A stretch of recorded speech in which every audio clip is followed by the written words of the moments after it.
pues no pueden asistir. Listo, entonces vamos a terminar con el tema. Recuerden que el examen es el próximo viernes. El lunes es festivo, por lo tanto, pues la asesoría es importante modificar la fecha. Entonces les pregunto, eh, ¿qué día sería apropiado programar esa asesoría y hacer un estilo de clase taller, así como lo hicimos para el primer examen? No sé, escucho propuestas. Igual sé que es difícil que todos nos acomodemos a un horario, pero intentar buscar un horario adecuado para esto. Martes, dice Manuela. Yo martes puedo, puedo a las 8 de la noche. ¿Les parece un horario eh, posible? ¿O ya es muy tarde?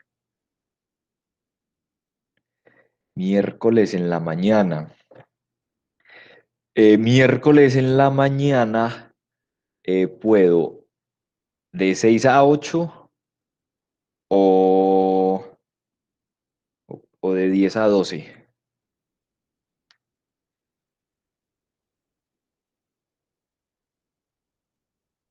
¿Qué dicen los demás compañeros? ¿Están de acuerdo? ¿No están de acuerdo? Ok. Porque por mí no hay problema si dejamos la asesoría el lunes festivo. Pues por mí no hay problema. Yo no tengo ninguna dificultad con... Sí, prefieren, o sea, el lunes en el mismo horario. O sea, por mí no hay dificultad. Pues yo no tengo problema, la verdad. Entonces, listo. Voy a preguntarle a Manuela, listo, ¿no? Entonces, dejémoslo así. El lunes en el horario de asesoría de 12 a 2 trabajamos, listo, así quedamos. Yo no tengo realmente pues problema por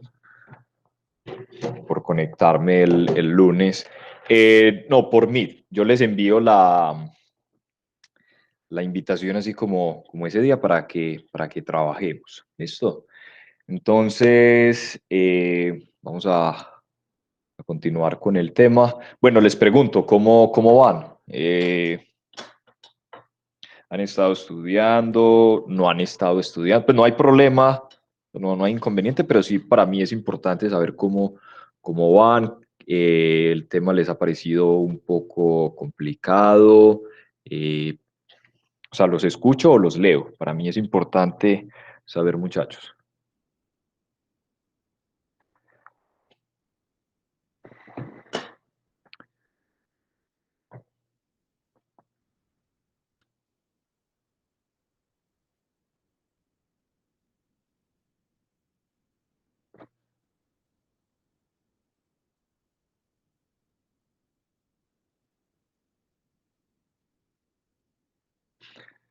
Listo. Entonces,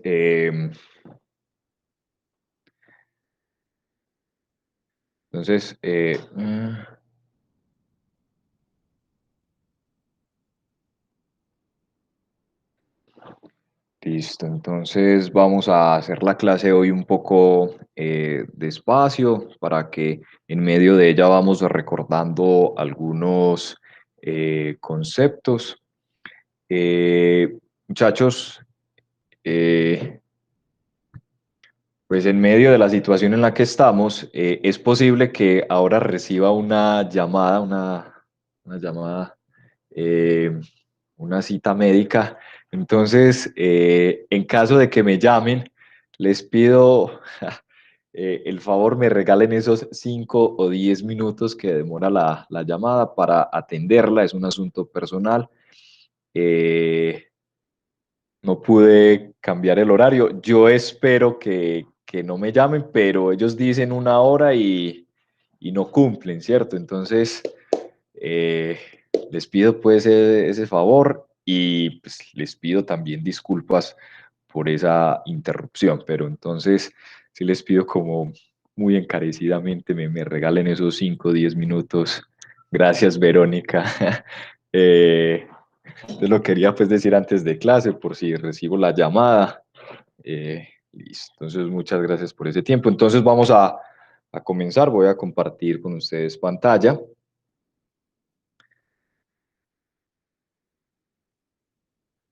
Listo. Entonces, allí ya estoy compartiendo pantalla con ustedes. Eh, Aquí le damos que no. Oíste que no.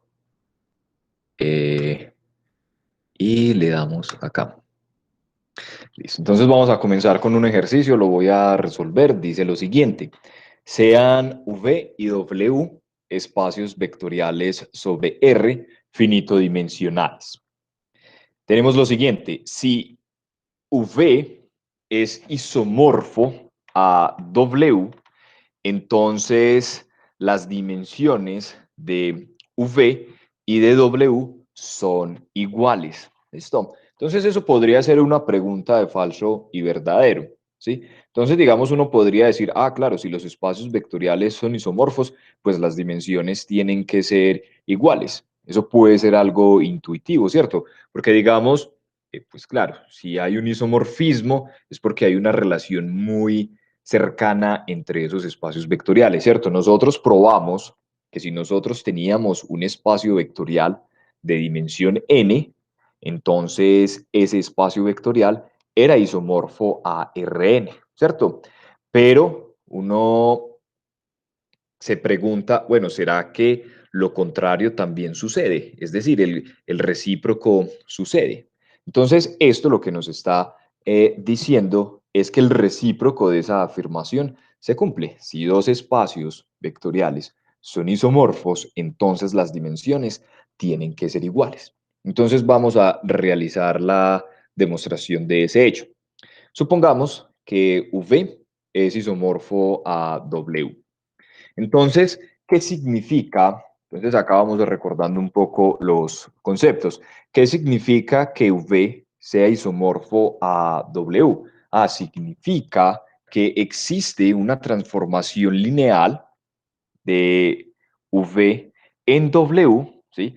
Tal que esa transformación lineal es biyectiva. ¿En qué sentido biyectiva? En el sentido en que es una función que es inyectiva y sobreyectiva. ¿Listo? Entonces, vuelvo y lo repito, como V es isomorfo a W, existe una transformación lineal biyectiva. ¿Listo? Nosotros ya sabemos que existe, entonces nosotros vamos a considerar ese hecho.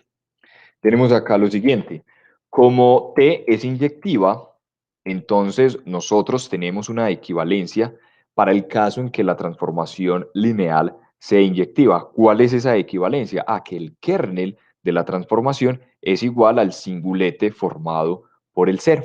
¿Listo? Por lo tanto, nosotros vamos a decir lo siguiente: si nosotros tenemos un vector en el espacio vectorial y ese vector no es nulo, ¿sí? Entonces nosotros vamos a poder decir que t evaluado en ese vector es diferente de cero. ¿Por qué? Porque el único elemento que pertenece al kernel de t es el singulete formado por el cero, ¿cierto? Lo voy a escribir por acá. Si uno tiene una transformación t de b en w, ¿sí? Y uno tiene que el kernel de t es igual a este conjunto, ¿cierto? Entonces, ¿qué es lo que pasa? Si nosotros tomamos B, un elemento en nuestro espacio vectorial, pero no es este vector, entonces lo que tiene que ocurrir, ¿sí? ¿Qué es lo que tiene que ocurrir? Lo que tiene que ocurrir es que B no pertenece al kernel de T. ¿Por qué? Porque el único elemento que está en el kernel de T es el singulete formado por el cero, o el único elemento del kernel es el cero. Entonces, como este elemento no está en el kernel de T, eso es equivalente a ¿qué? Esto es equivalente a decir que T evaluado en B es diferente del cero de W. ¿Por qué? Porque si T de B fuese igual al cero de W, pues nosotros estaríamos diciendo que B pertenece al kernel de T, ¿cierto? Pero nuestra afirmación es que este elemento no pertenece al kernel de T. Listo, muy bien. Ahora, vemos lo siguiente, continuemos. Entonces vamos acá. Entonces, de esta manera, nosotros no sabemos cómo es el espacio vectorial, ¿listo?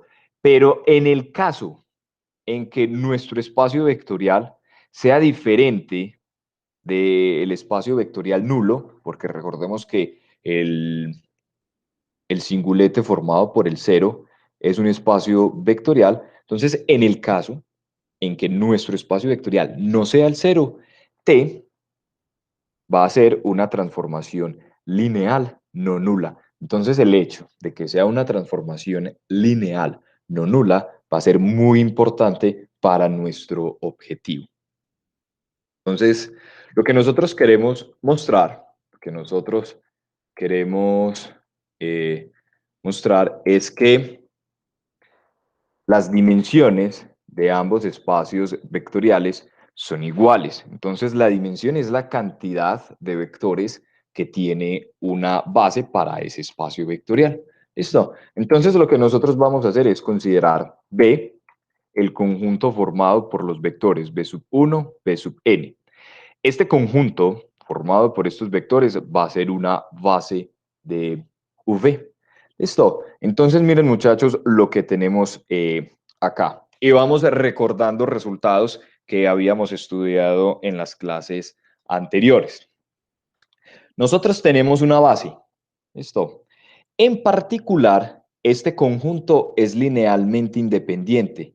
¿Listo? Entonces lo voy a escribir por acá. Nosotros tenemos B igual a B sub 1 hasta B sub n.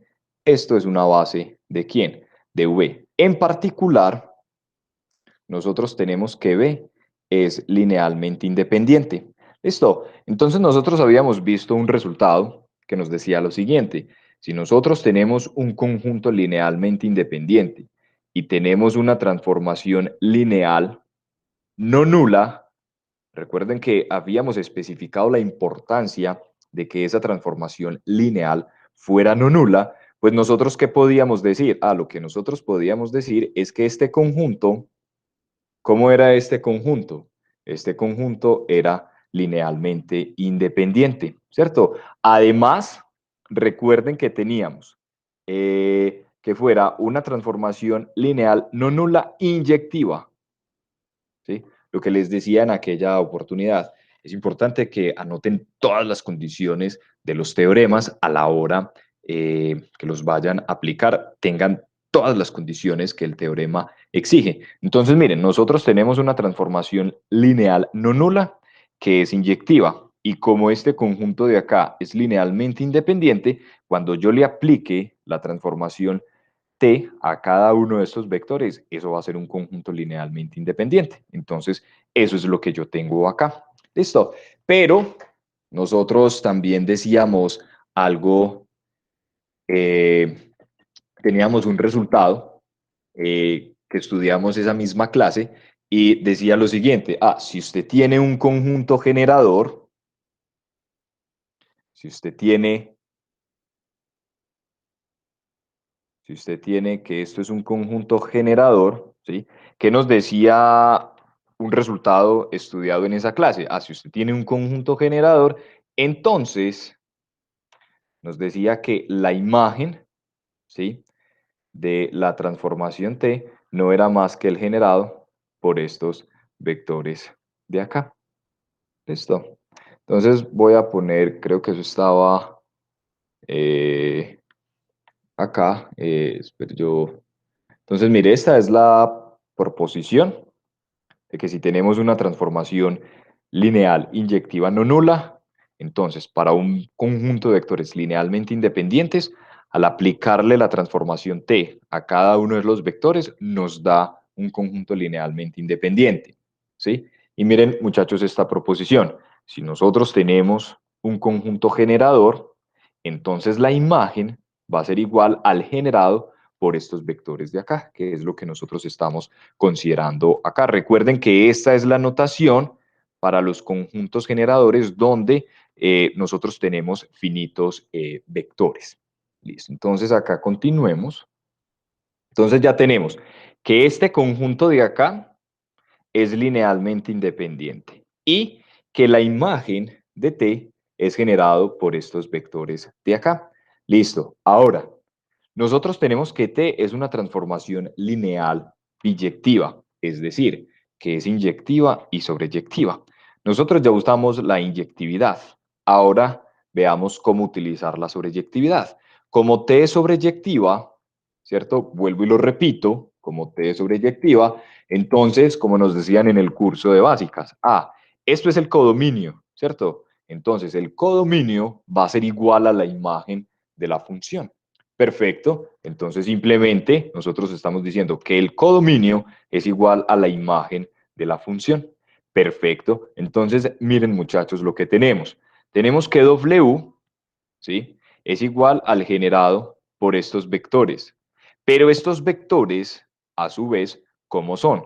Son linealmente independientes. Entonces, si nosotros tenemos un conjunto de vectores que es linealmente independiente y generan a un espacio vectorial, ¿qué es lo que nosotros tenemos? Lo que nosotros tenemos es una base, ¿cierto?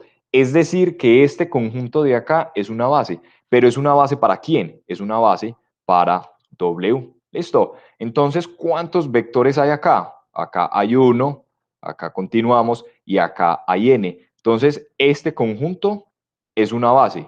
¿Cuántos vectores hay? N. Este conjunto de acá,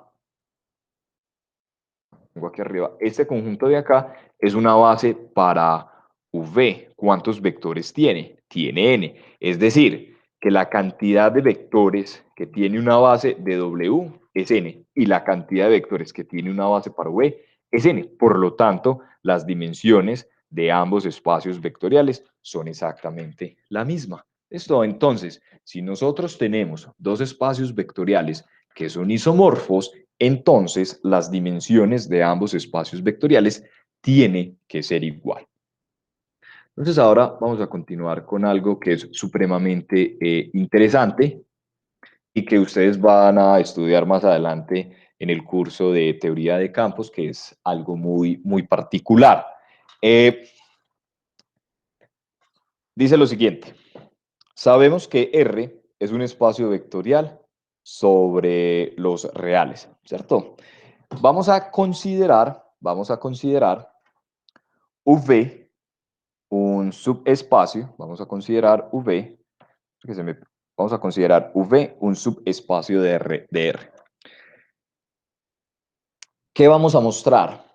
Vamos a mostrar que los únicos subespacios que puede tener los reales son el cero o todo el espacio, es decir, los reales no tienen subespacios propios no triviales, es decir, cuando nosotros estudiamos el concepto de subespacio, perdón, nosotros decíamos que para cualquier, mire si hay preguntas, hay una pregunta. Ok. Cuando nosotros estudiamos el tema de subespacios, decíamos que dado un espacio vectorial, siempre nosotros podíamos encontrar el subespacio vectorial cero y el mismo subespacio, o sea, que eran los subespacios triviales, ¿cierto? Resulta que los reales, como espacio vectorial, no tiene otro subespacio. Y ese tipo de conjuntos y ese tipo de fenómenos es supremamente especial en teoría de módulos. Ustedes van a ver eso con toda seguridad más adelante. Pero este es el primer ejemplo de eso, de que los reales, de que hay un conjunto que no tiene subespacios que no sean triviales. Y eso es lo que nosotros vamos a demostrar a continuación. Entonces, lo primero, estamos tomando un subespacio de los reales. Si V es igual al cero, ¿cierto? Entonces, V es igual a cero, sí, solamente sí. La dimensión es el cero. Esto nosotros lo habíamos definido cuando enunciamos y estudiamos el concepto de dimensión, ¿sí? Ahora, si el subespacio que nosotros tomamos de los reales no es el cero, ¿sí? Por un resultado, cuando estudiamos la parte de dimensiones, nosotros veíamos que la dimensión de V es menor o igual que la dimensión de R, ¿cierto? Ese resultado se tiene. ¿Cuál es el resultado? Ah, que si usted tiene ese subespacio de V, pues lo que se cumple es que la dimensión de S es menor o igual que la dimensión de V. Simplemente estoy aplicando allí ese hecho. Listo. Pero nosotros sabemos una cosa, que la dimensión de los reales, ¿sí? Es igual a uno. ¿Por qué la dimensión de los reales es igual a uno? Porque yo puedo generar a los reales, ¿con quién? Simplemente con el vector uno, ¿cierto? Cualquier número real es simplemente una combinación lineal de este vector, ¿cierto? Si usted toma un x en los reales, ese x simplemente se puede ver como uno, no, perdón, lo puede ver uno como x por el vector uno, ¿cierto? Y este conjunto es linealmente independiente, por lo tanto es una base.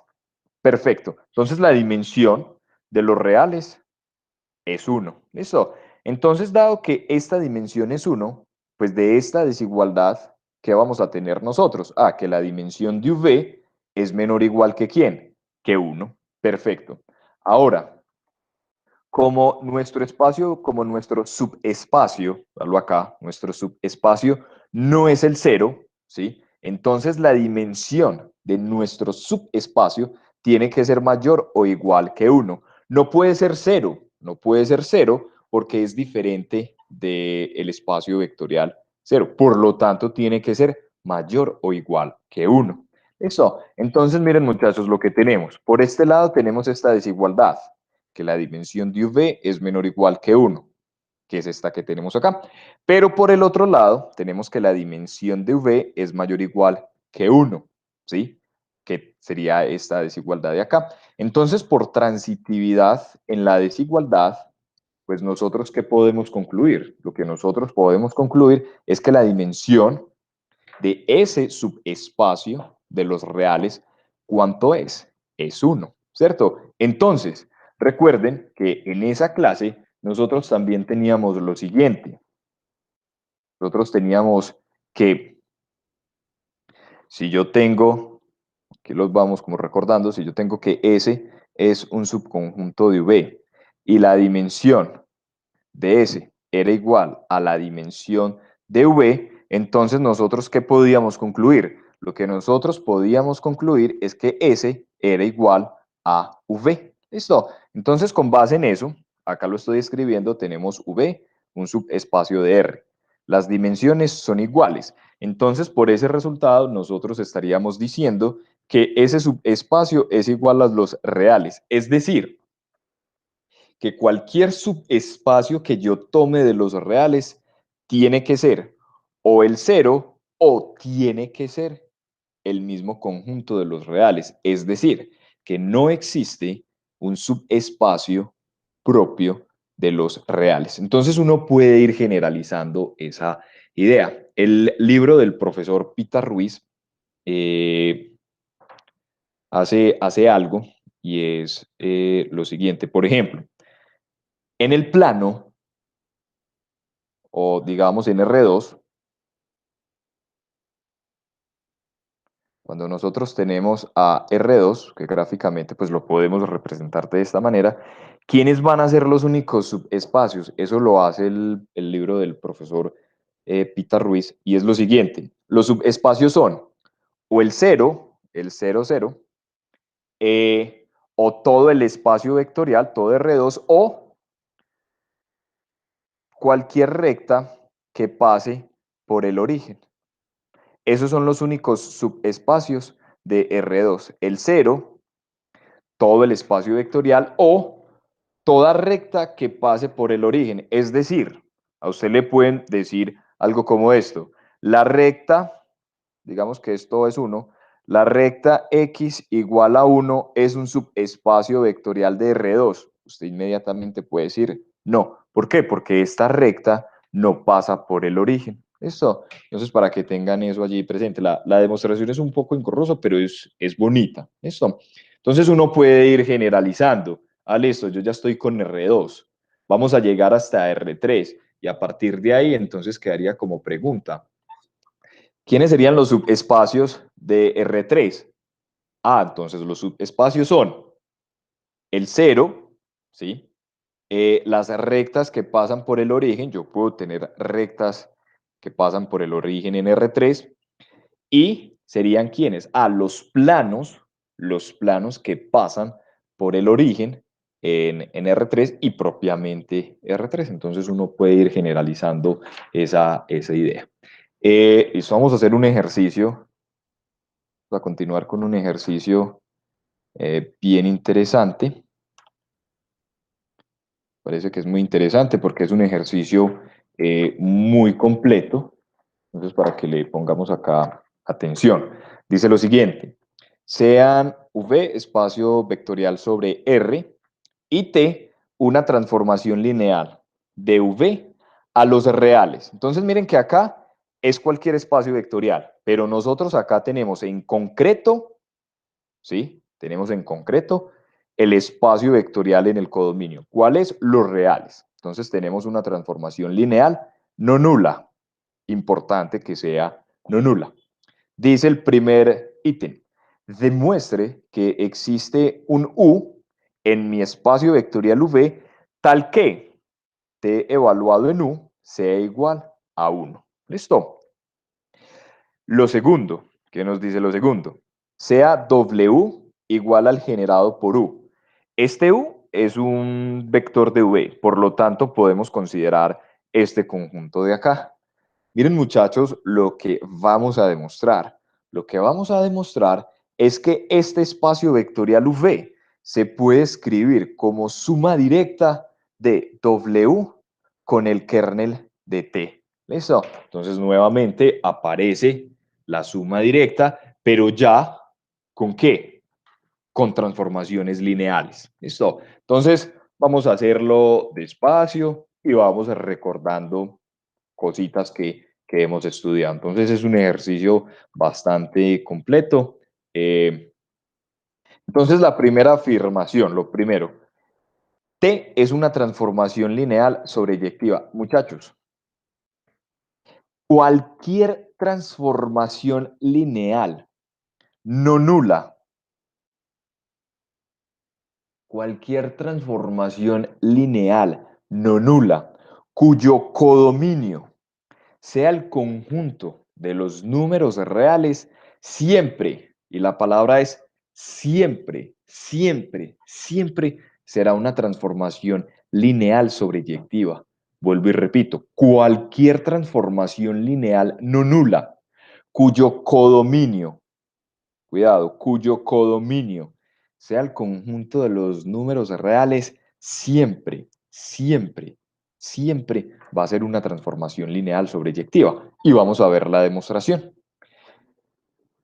Entonces, acá escribimos, en efecto, vamos a ver que eso sí se cumple. Como T es una transformación lineal no nula, ya nosotros lo habíamos dicho en alguna oportunidad, vamos a recordarlo.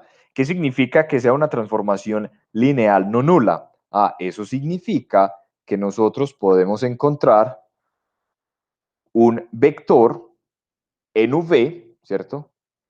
Tal que cuando nosotros tomamos ese vector y lo evaluamos a través de la transformación T, pues eso nos da diferente de cero, ¿cierto? Eso significa que sea no nula, que al menos hay un vector en mi espacio vectorial que cuando yo le aplique T, pues no se me va para el cero, ¿cierto? Digamos que gráficamente sería algo como, acá tenemos B, digamos que acá tenemos el otro espacio vectorial, por acá está el cero, este sería el cero de V. Entonces el hecho de que sea no nula, ¿cierto? Es que pues existe al menos uno que no se va para el cero, ¿cierto? Como una función, ¿qué es una función en básicas que no sea nula? Ah, pues que exista al menos un número, un elemento en los números reales tales que f de x sea diferente de cero, ¿cierto? Eso significa que sea una función no nula en el sentido de básicas. ¿Listo? Entonces acá algo similar. Listo. Por lo tanto, la imagen de T, entonces acá reescribo el conjunto a la imagen de T. ¿Quién es la imagen de T? Ah, la imagen de T como conjunto no es más que ¿quién? Que los T sub B con B en el espacio vectorial V. ¿Listo? Entonces, miren muchachos, una cosa. Dado que por lo menos hay un vector para el cual cuando le aplicamos la asignación T es diferente de cero, esto ya me dice que este conjunto de acá es diferente del cero. ¿Por qué? Porque al menos hay un elemento acá que es diferente del cero. Eso ya lo hace diferente del cero, ¿cierto? Entonces, miren muchachos, una cosa. Nosotros lo habíamos dejado como ejercicio. ¿Qué habíamos dejado como ejercicio? Que la imagen de una transformación lineal era subespacio de quién? Era subespacio del codominio, ¿cierto? ¿Quién es nuestro codominio? A nuestro codominio son los reales, ¿cierto? Entonces, como nosotros tenemos un subespacio vectorial que no es... Profe, Sí, profe, qué sí, pena, tengo una pregunta. sí, Eh, claro. que sea no nula es diferente a que sea vacía. No, son dos conceptos diferentes. O sea, vacío es como conjunto, ¿sí? O sea, acá, Sí, digamos, eh, cuando uno habla de vacío, está haciendo referencia a conjunto. Cuando yo digo que es no nula, es que simplemente hay un vector para el cual la asignación no es cero. Son dos conceptos diferentes. listo, gracias. Listo. Entonces, nosotros tenemos un subespacio vectorial, ¿cierto? Porque la imagen es un subespacio vectorial. Ese subespacio vectorial no es el cero, pero es un subespacio de los reales. Vea, acá lo tengo. La imagen es un subespacio de los reales, ¿cierto? Pero a su vez no es el subespacio cero, ¿cierto? Entonces, según lo que nosotros veíamos previamente a este ejercicio, ¿qué era lo que tenía que ocurrir? Ah, que la imagen de T, ¿quién tenía que ser? La imagen de T tenía que ser igual a R. Entonces, si la imagen de una función coincide con el codominio, en el curso de básicas, ¿qué nos decían? Ah, eso es simplemente una función sobreyectiva. Entonces acá vamos a tener exactamente lo mismo. ¿Listo? Entonces allí ya tenemos ese primer hecho. Entonces recuerden, cualquier transformación lineal, muchachos, cuidado, no nula, ¿sí? No nula. El hecho de que sea no nula es supremamente importante, porque puede pasar que yo tenga transformaciones nulas, ¿cierto? Y eso no necesariamente tiene que ser sobreyectiva. Entonces allí es muy importante esta palabra, no nula, ¿sí? Cuyo codominio sea los reales, siempre, siempre tiene que ser sobreyectiva. Listo. Entonces nosotros tenemos acá, voy a escribirlo, entonces nosotros ya tenemos que T de V en R es sobre. Listo. Perfecto. ¿Qué nos está diciendo el primer resultado? Ah, demuestre que usted puede encontrar un U en el espacio vectorial de tal forma que T evaluado en U es igual a 1. Listo. Recordemos la definición de sobreyectiva. Ah, esta función va a ser sobreyectiva. Sí, solamente sí, por definición, ¿sí? Para todo X en el conjunto de los números reales, usted va a poder encontrar un vector en el espacio vectorial tal que T evaluado en U es igual a X, ¿cierto? Entonces, como esto es válido para cualquier X en los reales, ¿sí? Pues uno, ¿qué real va a tomar? Pues uno toma el real que uno necesite. ¿Cuál real necesita uno? Pues uno necesita el uno, ¿cierto? Claro, usted puede decir, ah, yo voy a tomar el real pi. Ah, está bien. Pero para el objetivo del ejercicio, usted puede decir, ah, entonces, para uno en el conjunto de los números reales, ¿cierto? Véalo acá, para uno en el conjunto de los números reales, ¿usted qué puede decir? Ah, existe un u que está en mi espacio vectorial tal que t evaluado en u es igual a 1. Perfecto. Entonces ya tenemos el primer ejercicio. Listo. Veamos cómo hacer el segundo. Pero por acá escribo, simplemente miren que acá lo Lo escribí, 1 es un número real. Como t es sobreyectiva, entonces existe un u en v, tal que t evaluado en u es igual a 1. Listo. Ahora vamos a realizar lo segundo. ¿Qué es lo segundo? Que nosotros vamos a demostrar que v se puede escribir como la suma directa de w más el kernel de t, donde w es igual a este conjunto. ¿Cuál? El conjunto generado por el vector u. ¿Quién es u? Este de acá. ¿Listo? Entonces vamos a hacerlo. Entonces lo primero que nosotros debemos probar para verificar que esto en efecto se cumple son dos cosas. ¿Qué? Primero, que w más el kernel de t es igual a v, ¿cierto? Y lo segundo es que w interceptado con el kernel de t es igual al cero, ¿cierto? Si nosotros logramos probar estas dos condiciones, entonces nosotros podemos ponerle acá este símbolo de suma directa. ¿Listo? Entonces vamos a hacer lo primero. Entonces, dado que W y el kernel de T son subespacios de V, entonces, ¿sí? Esta inclusión siempre se va a cumplir. Eso ya lo habíamos mencionado en alguna ocasión. Entonces aprovecho, ya que veo que hay más gente conectada, como les decía ahora, es posible que ahora reciba una llamada que debo atender porque son cuestiones médicas.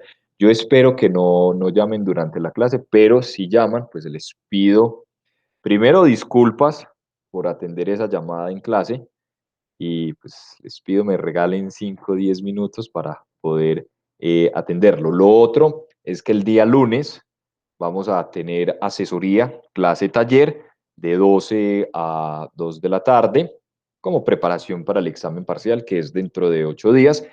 Ese día, antes de la asesoría, pues yo les estaría enviando pues un link, una invitación para que nos reunamos por Meet quienes puedan. ¿Listo? Entonces vamos a probar la otra inclusión. Esto vamos a probar que V está contenido. Vamos a probar que V está contenido en W más el kernel de T, ¿cierto? Entonces, lo primero, voy simplemente como a recordarlo. Miren, muchachos, que dado que W, ¿por qué W es un subespacio? Simplemente porque miren que W es igual al generado por U. Y nosotros habíamos dejado como ejercicio que el generado por un vector o el generado, ¿cierto? En particular, es un subespacio. Entonces nosotros tenemos que W es un subespacio. En particular, pues es un subconjunto, ¿cierto?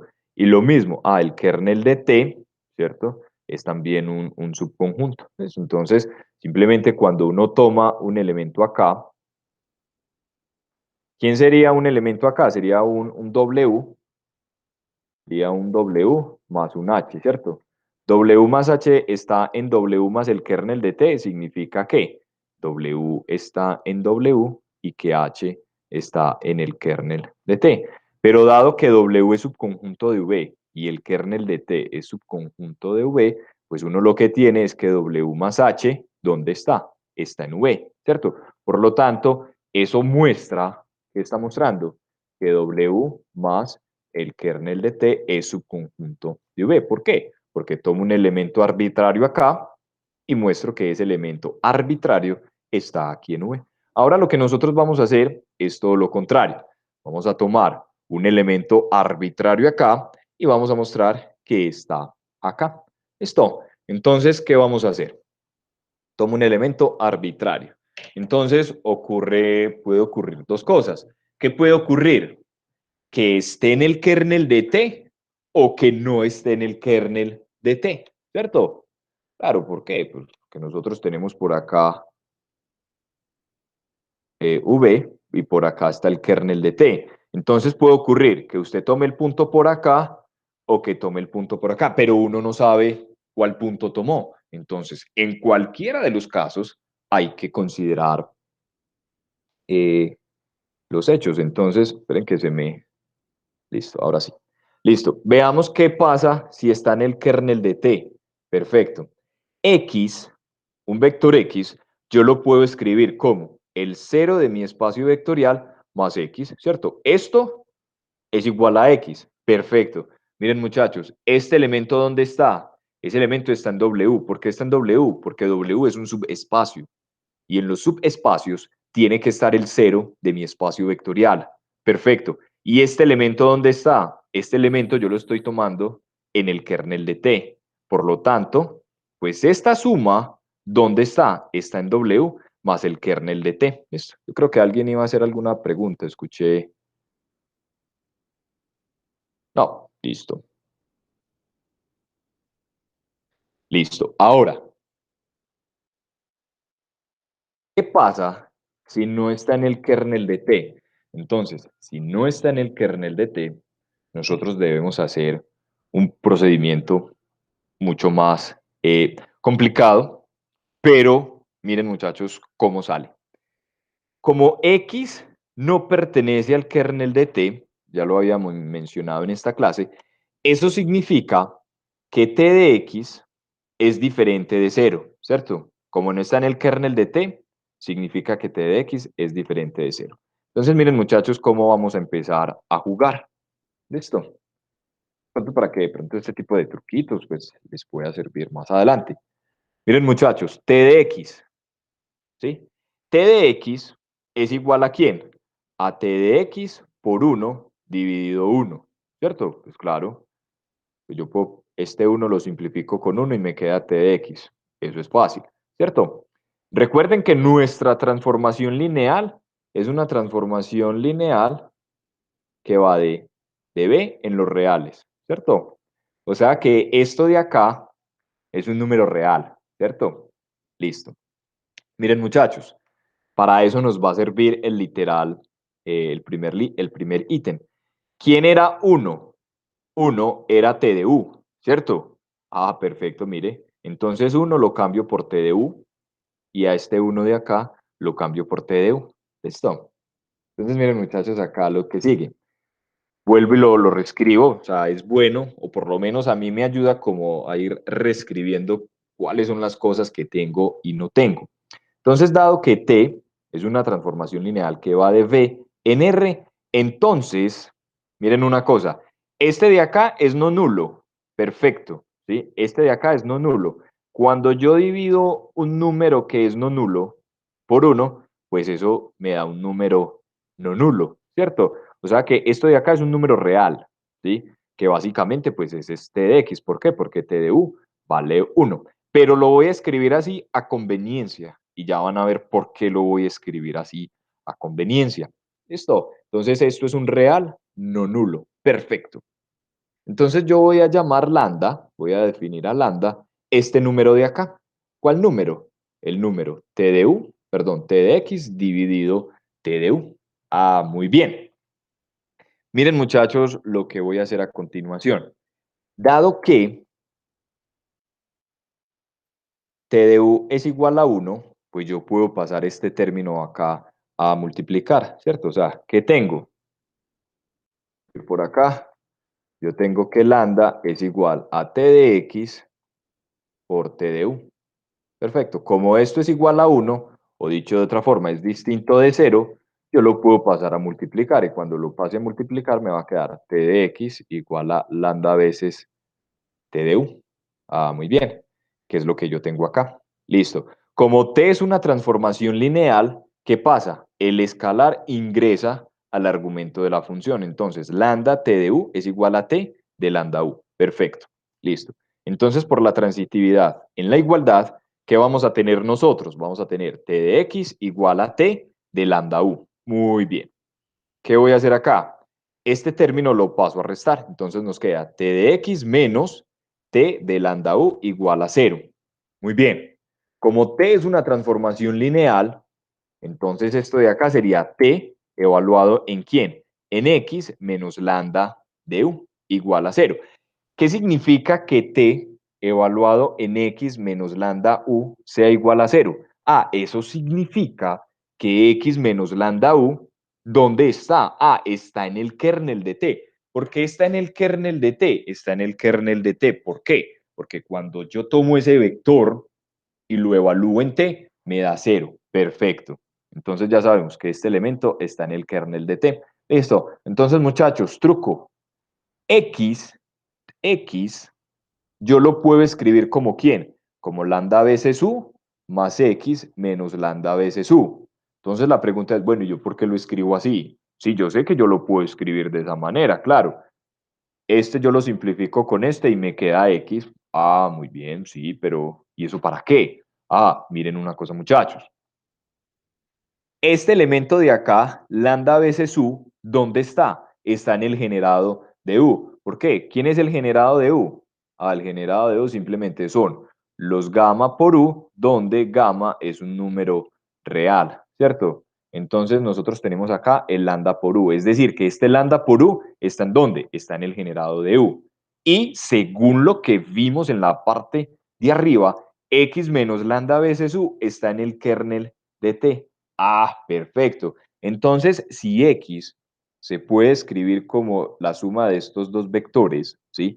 Donde este primer vector está en el generado de U y este segundo vector está en el kernel de T, ¿sí?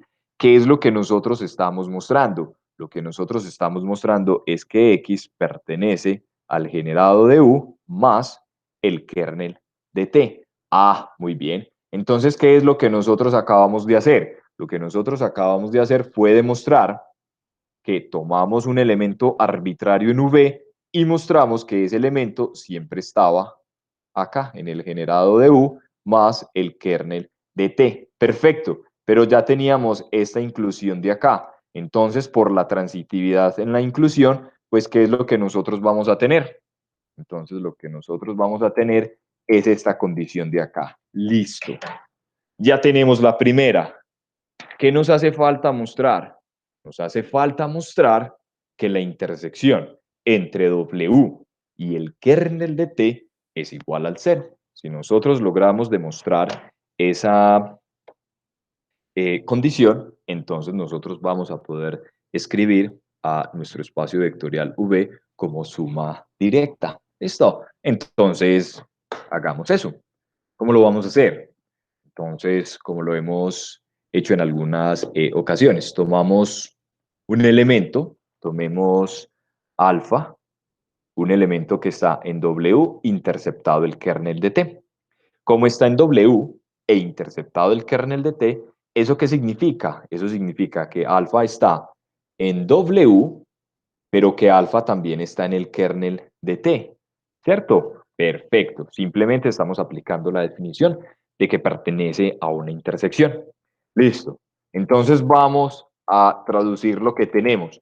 ¿Qué significa que alfa pertenezca a W? Ah, significa que existe un delta en los números reales tal que alfa se puede escribir como delta U. Lo tenemos acá, ¿cierto? Si el generado W es este conjunto, el generado por U. Entonces, si alfa pertenece a W, significa que alfa es un elemento de esta forma. ¿Eso qué significa? Ah, que existe un delta que está en los reales, tal que ese alfa se puede escribir como delta veces U. Perfecto. Entonces tenemos allí esta condición. Por otro lado, pues nosotros estamos diciendo que alfa también está en el kernel de T. ¿Cuál es la traducción de ese hecho? De ese hecho, la traducción de ese hecho es que T evaluado en alfa, muchachos, ahí me escuchan bien, Jacqueline, ¿me escucha bien? Sí, ah, perfecto. Gracias, Laura. Me quité los audífonos, listo. Entonces, el hecho de que alfa pertenece al kernel de T, la traducción sería que T evaluado en alfa es igual a cero. Listo, muy bien. Pero alfa, ¿quién es? Alfa es delta U. Entonces simplemente lo reescribo por esa expresión, delta U. Listo, muy bien. Como delta es un escalar y T es una transformación lineal, entonces este delta sale del argumento de la transformación lineal. Entonces me queda delta veces por TDU. Perfecto. Pero ¿quién es TDU? TDU, nosotros habíamos dicho desde el inicio que era 1, ¿cierto? Entonces delta es un real, por 1 es igual a delta. Entonces miren, por la transitividad en las igualdades, ¿nosotros qué tenemos? Lo que nosotros tenemos es que delta es igual a cero. Entonces, por eso aquí escribo.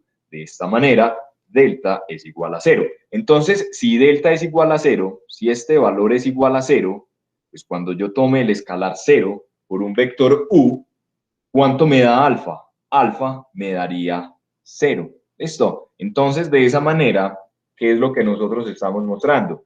Lo que nosotros estamos mostrando es lo siguiente. Tomamos un vector aquí arbitrario, ¿sí? Y mostramos que ese vector era el cero. Muy bien. Ahora, dado que el cero siempre es un subespacio vectorial, pues esta inclusión de acá se tiene. Entonces, como tenemos la doble inclusión, ¿qué es lo que está ocurriendo? Lo que está ocurriendo es la igualdad.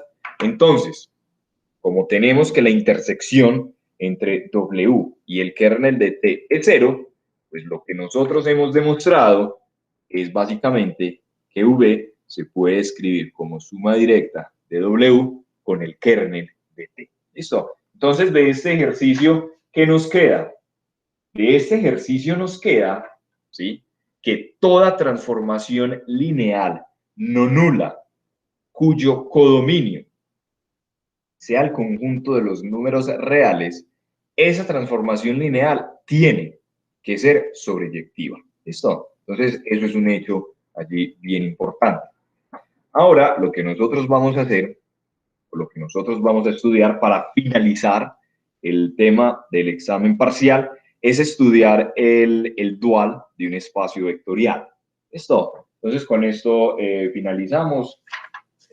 Hacemos allí un ejercicio. Bueno, tenemos esto y si alcanzamos a estudiar matriz de cambio de base, bien. Si no, pues lo dejamos para el próximo parcial, no hay problema. Entonces vamos a estudiar el espacio vectorial dual. ¿Listo? Entonces, sea V, un espacio vectorial sobre R. Se llama espacio dual de V y se va a denotar por el mismo V, pero con un asterisco arriba. Se va a denotar por esta al espacio vectorial sobre los reales dado por el siguiente conjunto. Entonces, en la clase del miércoles, nosotros habíamos estudiado el conjunto home, ¿cierto? Pero nosotros lo habíamos estudiado de una manera muy general, porque simplemente tomábamos dos espacios vectoriales, tomábamos los espacios vectoriales V y W, y considerábamos este conjunto de acá. Eso.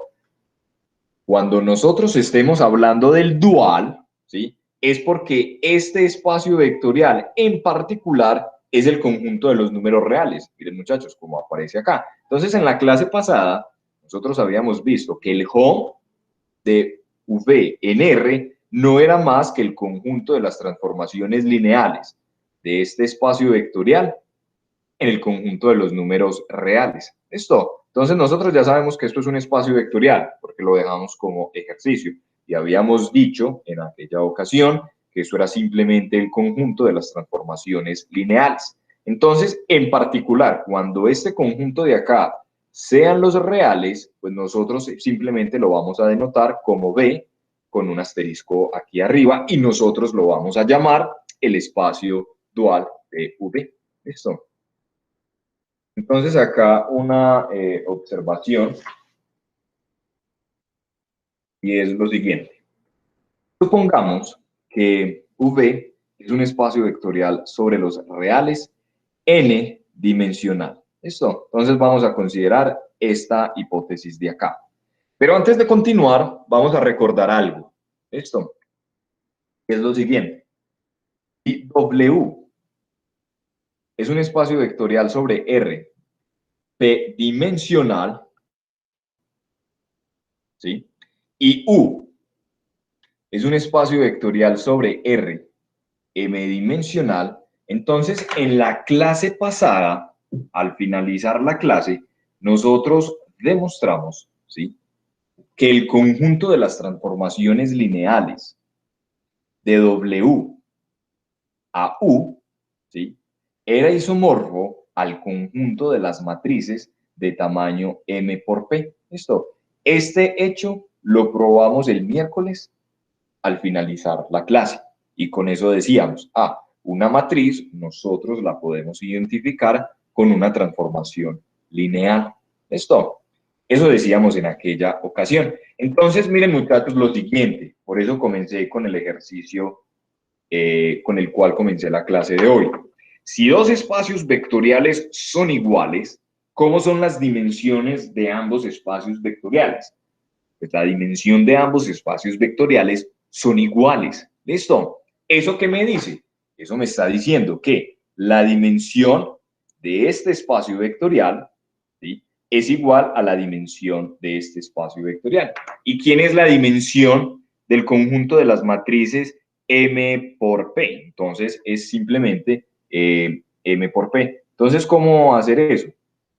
Simplemente, digamos, uno lo puede, digamos, como generalizar. Uno puede comenzar. ¿Quién es la base para el conjunto de las matrices 2 por 2? ¿Cierto?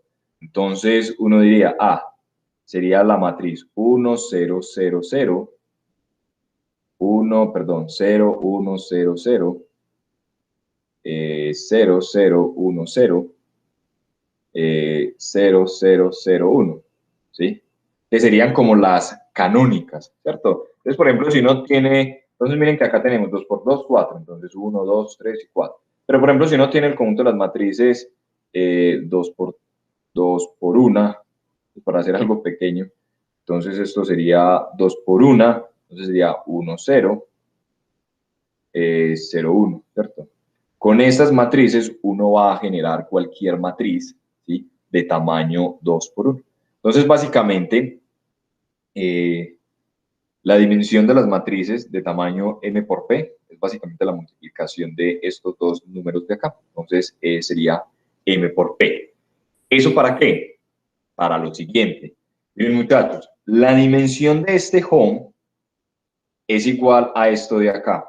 Listo. Ahora, en nuestro caso, ahora nosotros retomamos nuestro estudio de interés. Nuestro dual, recuerden que esta es la notación para el dual, ¿es quién? Es el home de V, cuyo espacio vectorial como codominio son los reales, ¿cierto? Entonces, con base en esto, ¿sí?, el home es isomorfo al conjunto de las matrices de tamaño 1 por n, ¿cierto?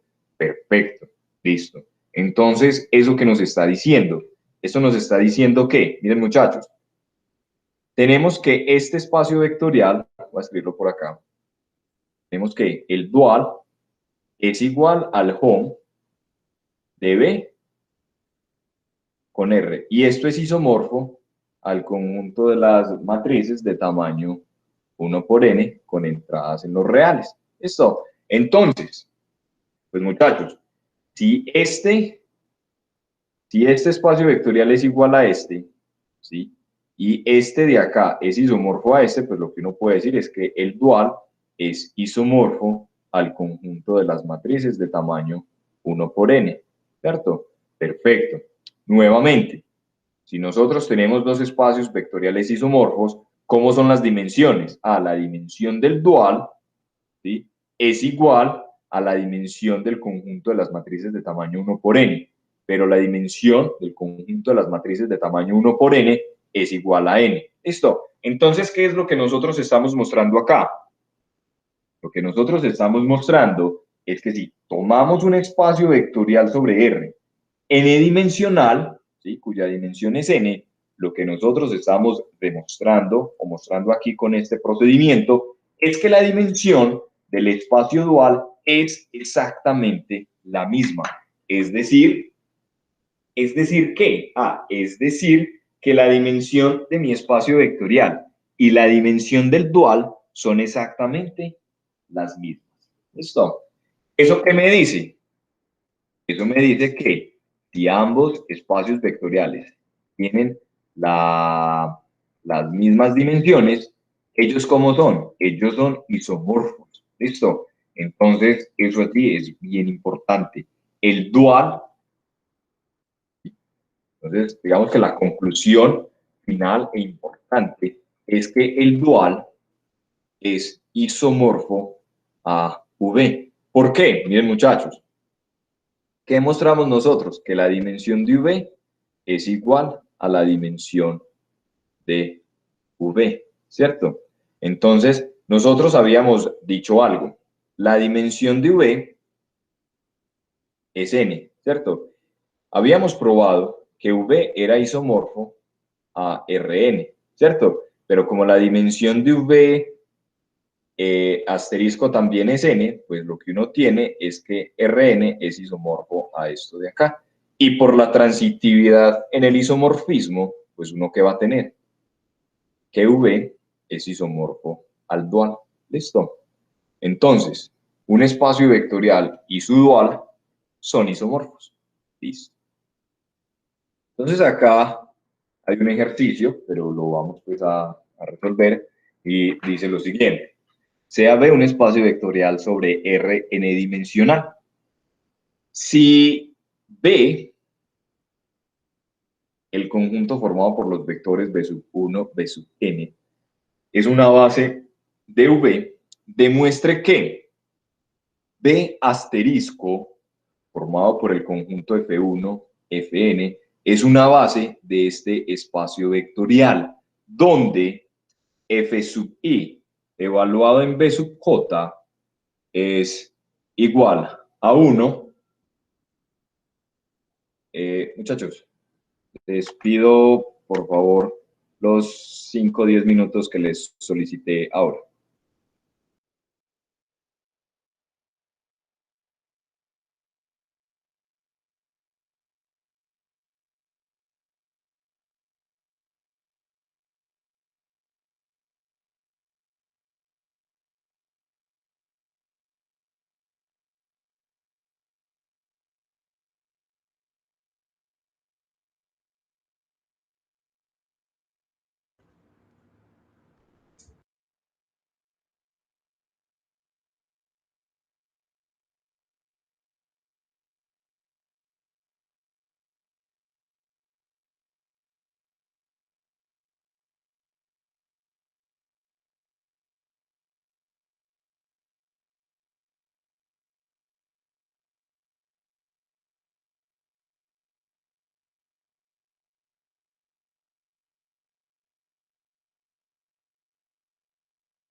Muchachos, otros 5 minutos como máximo. Ya voy a estar con ustedes, muchachos. Gracias.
Listo, muchachos. Muchísimas, pero muchísimas gracias por esperarme.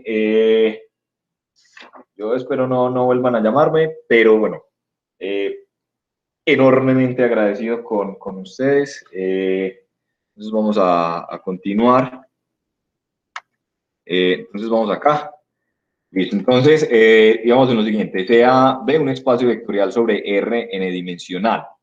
Si B es este conjunto, B sub 1, B sub n, y esto es una base de V, demuestre que este conjunto de estrella formado por F1, Fn es una base del dual, donde F sub i evaluado en B sub j es igual a 1 en el caso en que i es igual a j, y 0 si I es diferente de J, y eso válido para I y J desde 1 hasta N. Entonces, empecemos, bueno, ¿quién es esto? ¿Qué es esto? Entonces vamos a ir escribiéndolo por acá poco a poco. Entonces tenemos F sub I, F sub I, ¿sí? Entonces F sub I va a ser algo que va de B a los reales. ¿Listo? ¿Cómo está definido? Está definido de la siguiente manera.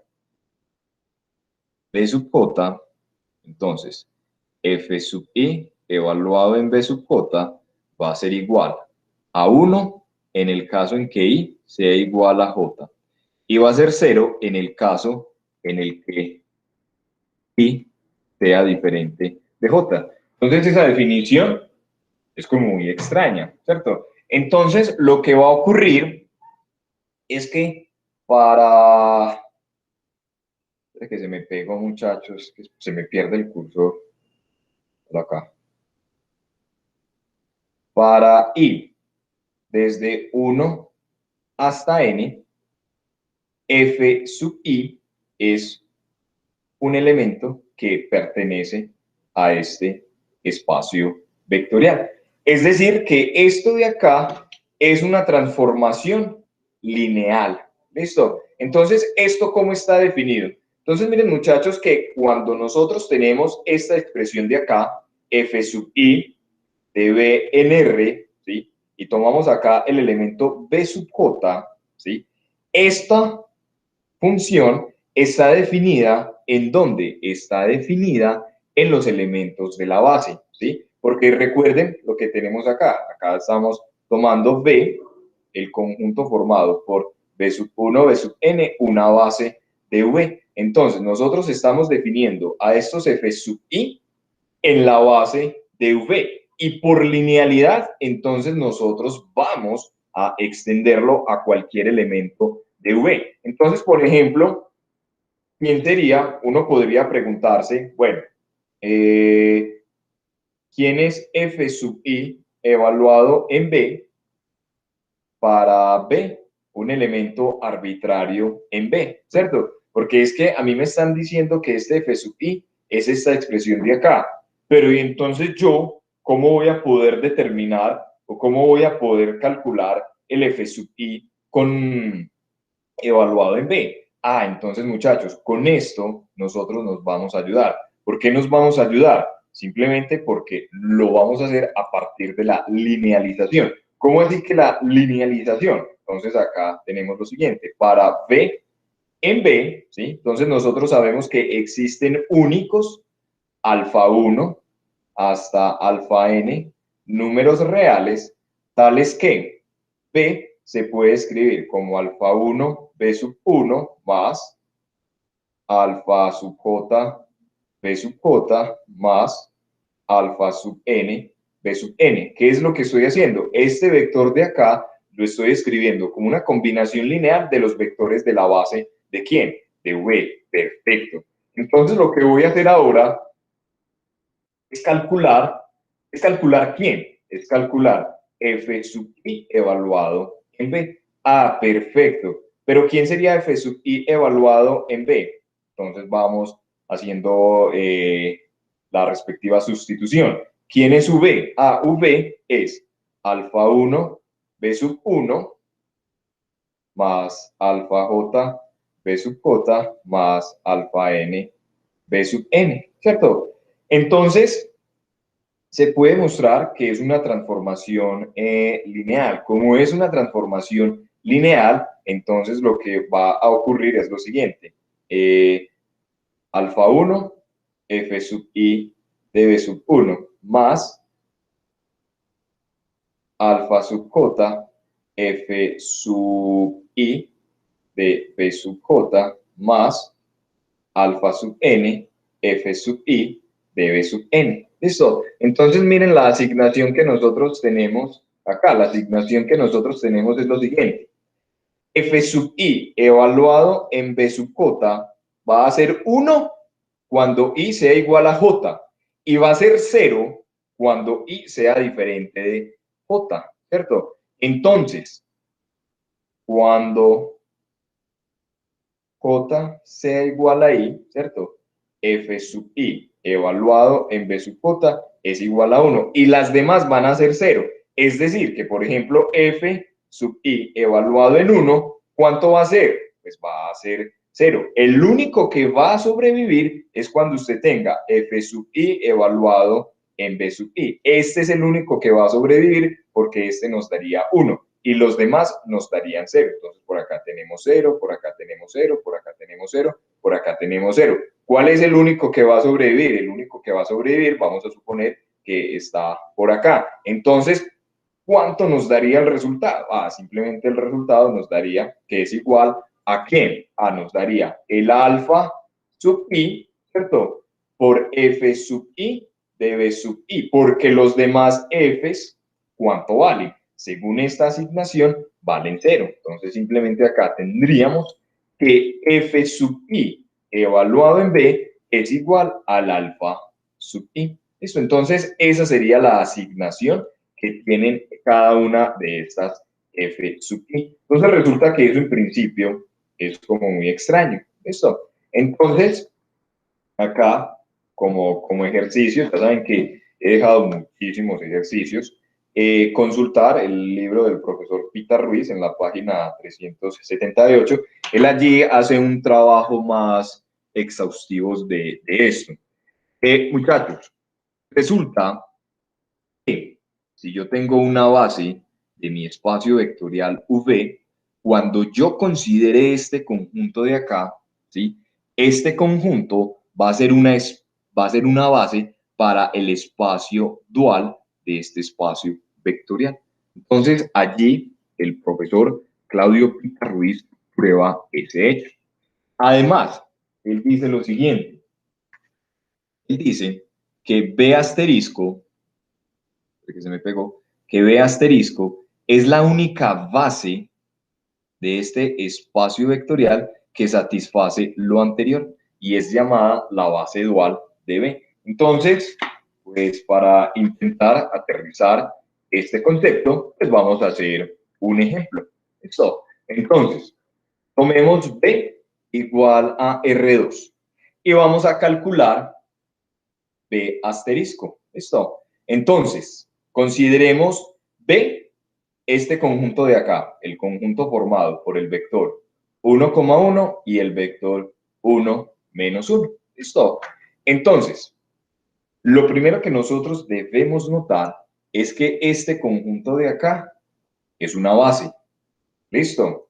Entonces, si nosotros tenemos una base para este espacio vectorial, nosotros podemos construir o podemos calcular B asterisco. Entonces, eso es lo que nosotros vamos a hacer. ¿Listo? Entonces, vamos a hacer este cálculo. Yo creo que con eso terminemos, para que no le metamos más temática al tema. ¿Listo? Entonces, lo primero que nosotros vamos a notar es que este conjunto de acá es una base para R2.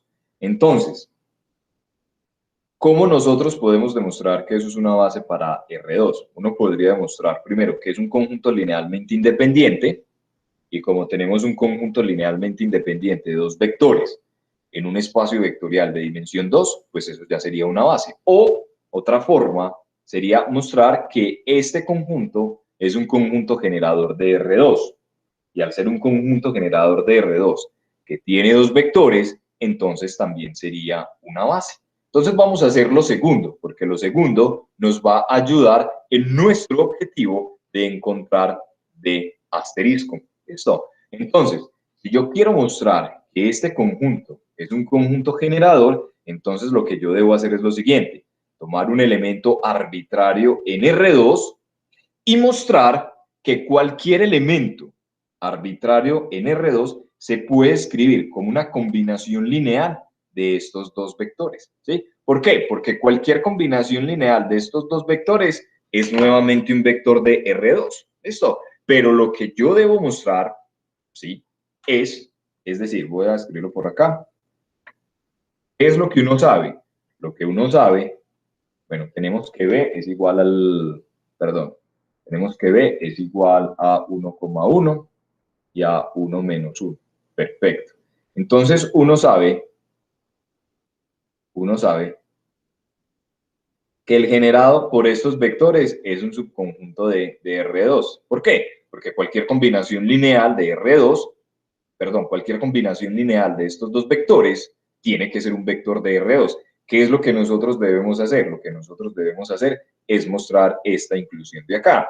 ¿Qué hace uno? Toma un vector arbitrario acá y muestra que ese vector se puede escribir como combinación lineal de estos dos vectores. Entonces, eso es lo que nosotros vamos a hacer.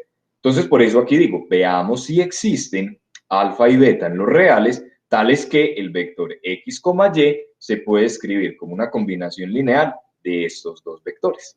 Entonces, en caso de existir, ¿sí?, estaríamos mostrando, vuelvo y lo repito, ya lo había mencionado, que R2, ¿sí?, es subconjunto del generado por los vectores B sub 1 y B sub 2. ¿Sí? ¿Quién es B sub 1? Dalo acá. B sub 1 sería este vector. ¿Y quién es B sub 2? Este vector de acá. Simplemente los renombré.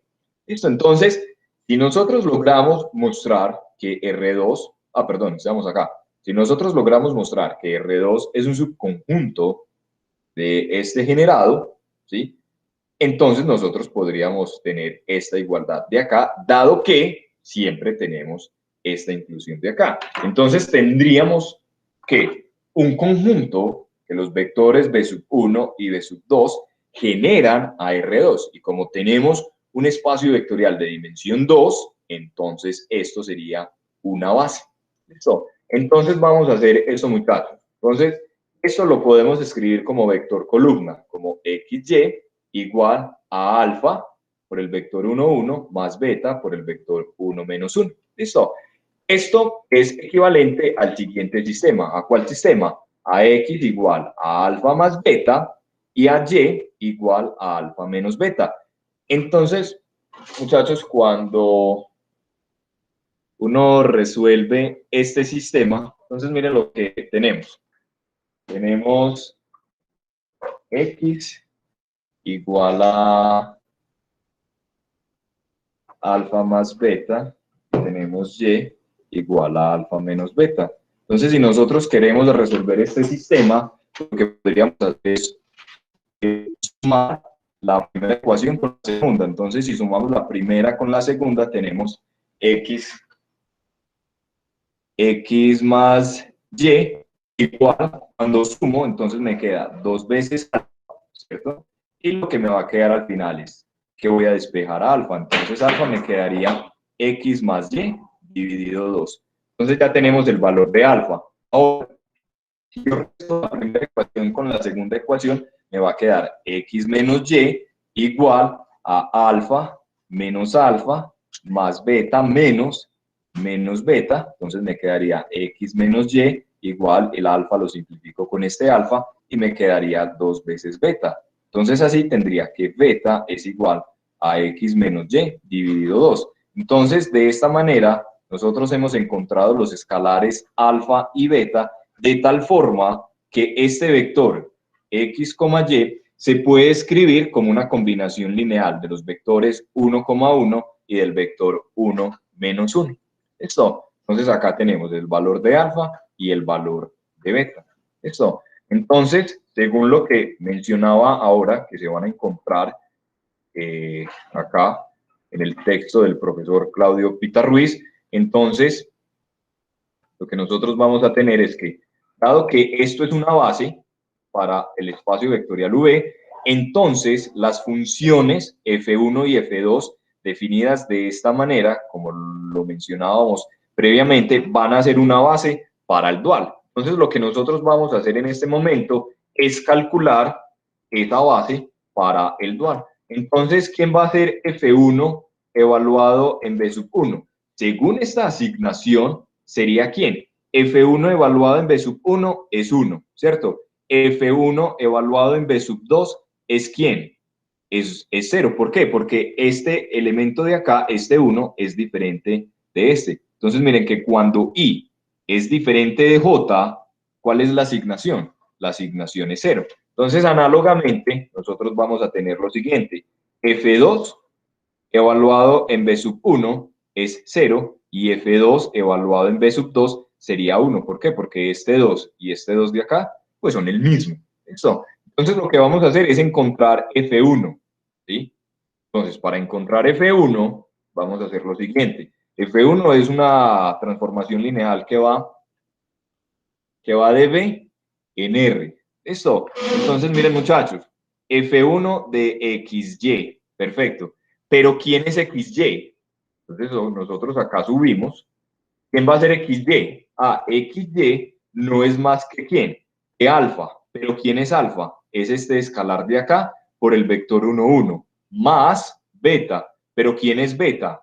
Este escalar de acá por el vector 1 menos 1. Entonces simplemente bajo acá un poco, ¿sí? Y miren muchachos, me va a quedar que X, Y es el escalar alfa, este es alfa, por el vector 1,1, que es el vector P sub 1, más el escalar beta, ¿cierto? Que es este de acá, por el vector 1 menos 1, ¿cierto? Que es el vector B sub 2. Entonces, dado que F1 es una transformación lineal, ¿cierto? Entonces uno tiene que un escalar por un vector más un escalar por un vector, pues yo lo puedo ver como ¿quién?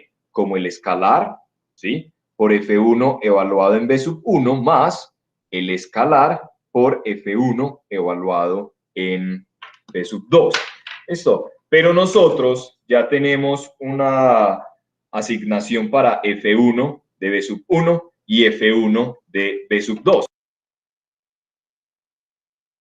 B sub 1. Este de acá nos daría 1 y este de acá nos daría 0. Por lo tanto, el único que va a sobrevivir es X más Y dividido 2. Eso quiere decir que F1 de XY es igual a ¿quién? A X más Y dividido 2. Entonces, nosotros continuando, ¿sí? Lo hicimos para este caso, ¿sí? Entonces, de forma análoga, uno tiene este de acá. Entonces, así es que uno encontraría esas F1 y F2 y cualquier transformación lineal de nuestro espacio vectorial V a R, ¿sí? Se va a poder escribir como una combinación lineal de estas dos transformaciones lineales. ¿Esto? Entonces, con esto damos por terminado el tema del segundo examen parcial. No vamos a continuar con el tema de matrices de cambio de base. Eso lo podemos ver para el próximo capítulo, como para no introducir más temática. ¿Listo? Entonces yo les había dicho que íbamos a hacer como ejercicios hoy, pero creo que es suficiente material de estudio por hoy. Recuerden que el lunes entonces nos vamos a concentrar en hacer ejercicios a la hora de asesoría y el miércoles entrante también nos vamos a encontrar durante la clase para que resolvamos ejercicios. Igual, si de pronto tienen alguna pregunta teórica o conceptual, pues la podemos mirar, pero para que, no sé, descansemos, descansen, ¿sí? Para que miren otra vez toda la teoría, de pronto con los ejercicios que hicimos hoy, de pronto les puede dar idea para resolver los que han estado intentando resolver. Entonces, dejemos por ahora hasta acá. Si tienen alguna pregunta ya teórica o concreta, con muchísimo gusto lo podemos mirar en estos 20 minutos que quedan, pero sí sería bueno pues como los ejercicios y sí concentrarnos pues la próxima semana y que toda la teoría haya sido estudiada. Entonces, muchas gracias por su asistencia, muchas gracias por esperarme esos 15 minutos de la llamada. Les pido disculpas, pero muy agradecidos con ustedes por darme esos minutos. Entonces, muchas gracias, feliz tarde y si alguna pregunta, pues con mucho gusto. Profe, Sí, yo tengo una pregunta. sí. Es con el asunto de las demostraciones, pues, como para mejorar un poco, ¿sí? Al concluir una demostración, si yo llego a, pues, a lo que quiero llegar, ¿puedo dar por sentada la demostración o es mejor concluir puntualmente y decir que esto era lo que se quería y pues, cómo concluirla bien? Digamos que como de manera elegante sería como muy bueno, listo, después de hacer todo el procedimiento, ya usted hacer como la conclusión final, ¿cierto? Pero uno, digamos, en un parcial debe ser práctico. Ser práctico es que, si yo hice todo el procedimiento, hice mi demostración, pues no es necesario como volver a escribir y a reescribir. O sea, con el hecho de que en la demostración estén todos los hechos y todos los cálculos, es más que suficiente pues a la hora de presentar pues un examen parcial, que uno debe ser práctico en este tipo de casos. Listo, gracias. Listo.